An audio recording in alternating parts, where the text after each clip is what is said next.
Today we are going to start second chapter of Snapshots, The Address. The Address is a moving short story of Marga Minko during World War II. Germany invades Holland. It's a story of a girl whose mother, Mrs. S, gave their belongings to a lady called Mrs. Darling. Unfortunately, during the war, Mrs. S dies, but her daughter survives. Her daughter first thinks to leave the belongings of her mother as she thought it will make her remember the good old times and she will then regret it. But later she becomes curious to see her mother's belongings. But then Mrs. Darling acts like she doesn't know her and avoid Mrs. S' daughter. And the girl tries to get her belongings back. But when she finds them, the object evokes to her mind and she decides to leave them all behind and resolves to move. So, what happened in the chapter? The protagonist asked the woman standing at the door if she still knew her. The lady had opened the door a little. The protagonist came closer to the door and stood there.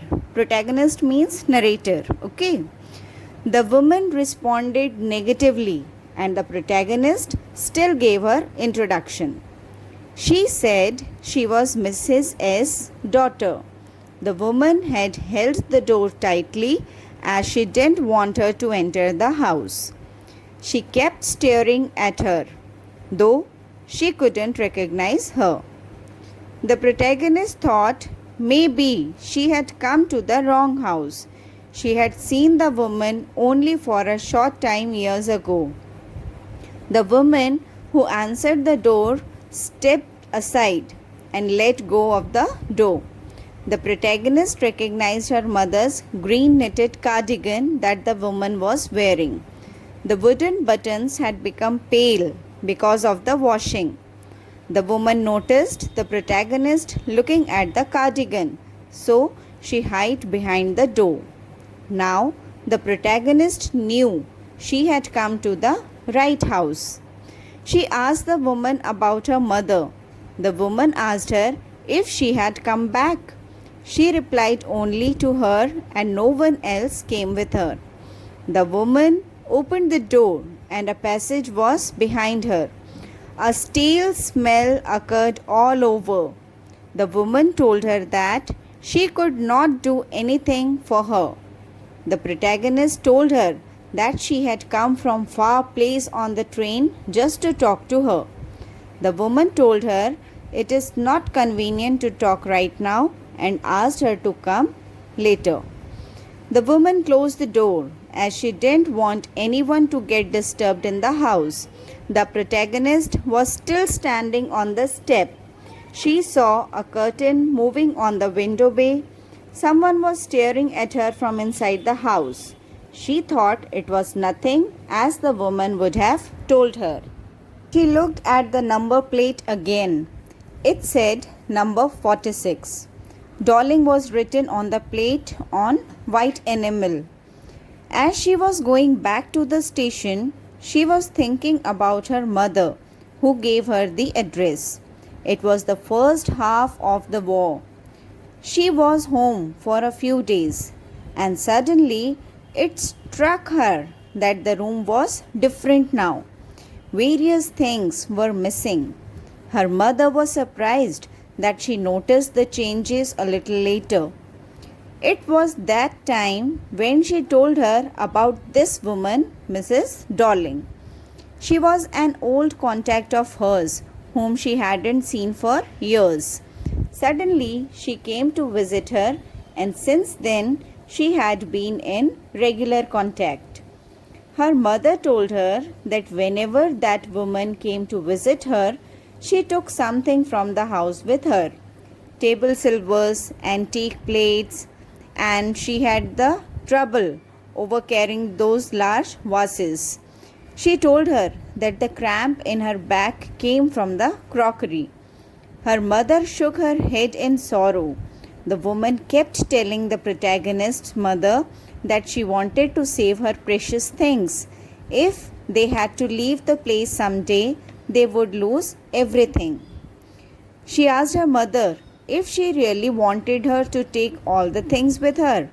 Her mother replied that even if she didn't, it would be an insult to ask her not to.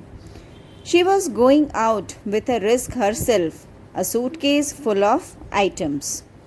Her mother noticed that she wasn't convinced and looked at her critically. After that day, they never talked about the incident again. She reached the station without noticing any details on the way. She passed the familiar things after the war for the first time. She didn't want to upset herself with the familiar sights of houses and streets that reminded her of all the precious times. Back in the time, she saw Mrs. Darling in person a day after her mother told her daughter about her. She woke up late that morning, and as she was going downstairs, she saw her, the lady with her broad back.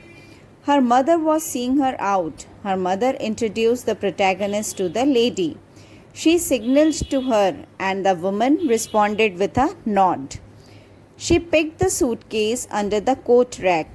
She was wearing a brown coat and a shapeless hat. The protagonist asked her mother if she lived far away. The mother told her the address, Marconi Street, number 46, and she remembered it. She remembered the address, but she took too long to visit the place. After the freedom, she was on one hand not interested and on the other was afraid. She was afraid of getting confronted with the past memories and connections that no longer existed. Connections were hidden in cupboards and boxes.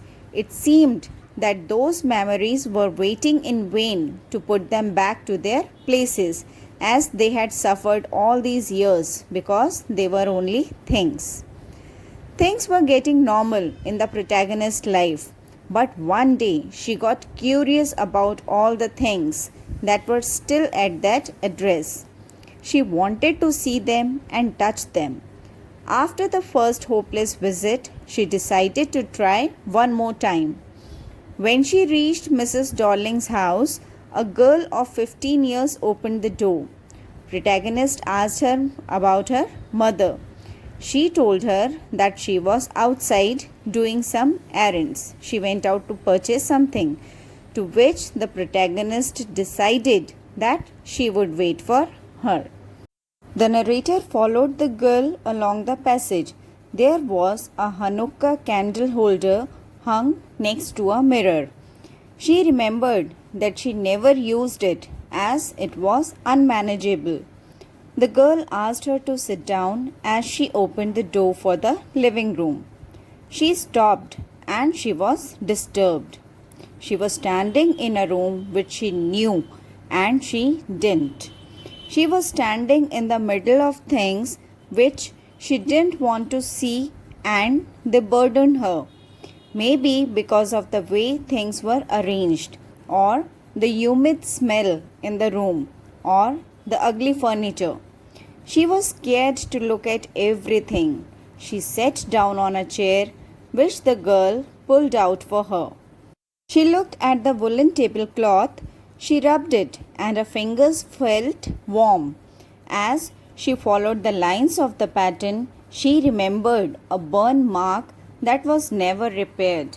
The girl told her that her mother would be back soon and asked if she would like to have a cup of tea. She answered, "Thank you." The narrator looked up. She saw the girl put 2 cups of tea in front of her. She had a broad back just like her mother. She poured tea from the teapot and it had a gold border on the lid. She opened a box and took some spoons out of it. The narrator complimented the girl about the box. She felt weird hearing her own voice. It was sounding different to her, as the girl turned to give her a cup and asked if she knew about the box. Then she added that it is antique, according to her mother. She pointed around the room and said that there are many more. She told her to see, although the protagonist didn't need to follow her directions. She knew what she was talking about. She glanced over the tea table and remembered how she used to fancy the apple on the pewter table. The girl shared that they used the plate for everything. Once they ate off the plates that were hanging on the wall. The girl wanted to eat off that plate too, but it wasn't anything special. The protagonist found the burn mark on the tablecloth. The girl looked at her in a question. Means she looked at her in a surprising manner. The narrator said yes and told her that when you are so used to touching things into your own house, you hardly notice anything.